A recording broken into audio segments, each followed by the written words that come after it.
გამარჯობა მეგობრებო და გამარჯობა არის ის სიტყვა, რომელიც ყველაზე მეტად მომენატრა მაშინ, როდესაც ვიმყოფებოდი 9 თვიან უკანონო პატიმრობაში. მე პირველი რაც მინდა გავაკეთო, რაღაცნაირად მინდა რომ აი იმდენი რამდენიც ვარ და რომ გონიათ რომ ვარ ძალიან ცოტა, ყველამ ერთად თავ დაუზოგავად გავაგონოთ პირველ რიგში ერთმანეთს ის შეძახილები, რომელიც თითქოს გვაკლია, თითქოს გვენატრება. მე ხა ჩემი სახელით ვლაბარაკობ ამ შემთხვევაში, იმიტომ რომ ის სიჩუმე, რომელიც იყო საკანში, ძალიან ბევრ ადამიანთან მაინც მაკავშირებდა და უფრო მეტად მაახლოვებდა. ამიტომ ბიჭებს და ორ არაჩვეულებრივ ქალს საპატიმროში ყველამ ერთად კიდევ ერთხელ შევძახოთ და გავაგონოთ ჩვენი ყიჟინა.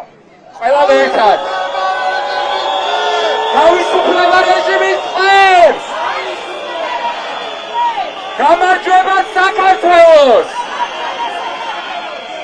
ძალიან დიდი მადლობა მინდა გადაგიხადოთ ყველას იმისთვის, რომ ესე ჯიუტად დგახართ და იცავთ იმ ინტერესებს, რომელიც მოიცავს ძალიან დიდ იდეას. რა თქმა უნდა, იდეა არის ეროვნული და რა თქმა უნდა ნიშნავს იმას, რომ ჩვენ აი ამ ჩვენი ყოველდღიური ნაბიჯებით, ჩვენი ემოციით, ჩვენი შეგრძნებებით, ჩვენს თავს ვამზადებთ გამარჯვებისთვის. ვამზადებთ იმიტომ, რომ ერთხელ და სამუდამოდ საქართველო გავწყინდეს და კონდეს ის ნათელი მომავალი, რომელსაც არც მეტი, არც ნაკლები, ყოველდღიურად, ყოველწამიერად ვაშენებთ.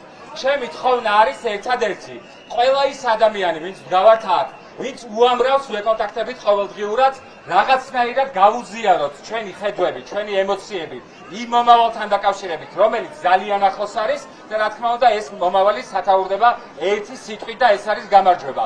უბრალოდ მოუყევით, რომ დრო არის ძალიან ცოტა და მაშინ, როდესაც გუშინ აი აქ ამ ადგილას ხდებოდა უმსგავსობა, არაადამიანურობა, არაჰუმანურობა, ყოველად შემაძუწუნებელია ეს და მე მგონი მეთანხმებით იმაში და დამიდასტურეთ აპლოდისმენტებით, რომ არც ერთ საქართველოში მცხოვრებს არ გვინდა ცხოვრობდეთ ისეთ გარემოში, სადაც ადამიანებზე დაავადობენ. თუ ტყუი, მაშინ არ დამიკრავთ აპლოდისმენტებით, თუ მეთანხმებით, გამაგონეთ მაშინ თქვენი ხმა.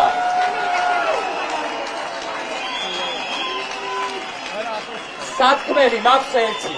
მაშინ, როდესაც მომართავენ კოლეგები, ადამიანები, რომლებიც ძალიან დიდ სიტყვას და სიყვარულს მიზიარებენ, პასუხი მაქვს ხოლმე, აი, რა უნდა გააკეთო შენ იმ ბიჭებისთვის და გოგოებისთვის, რომლებიც არიან საპატიმროში. ჩემი პასუხი არის აბსოლუტურად მოკლებული ფილოსოფიას, ისეთი პრაგმატულია და ძალიან მტკიცე. სულ ვამბობ ერთსა და იმავეს. უნდა გავაკეთო ის, რასაც გააკეთებდნენ ისინი, რომ გამოსულიყვნენ ტყვეობიდან ჩემზე ადრე. ამიტომ ყველა ის ადამიანი, ვინც გავართ, მე ვფიქრობ, რომ ვატარებთ იმაზე მეტ ძალას, ვიდრე ამას ვაცნობიერებთ დღეს.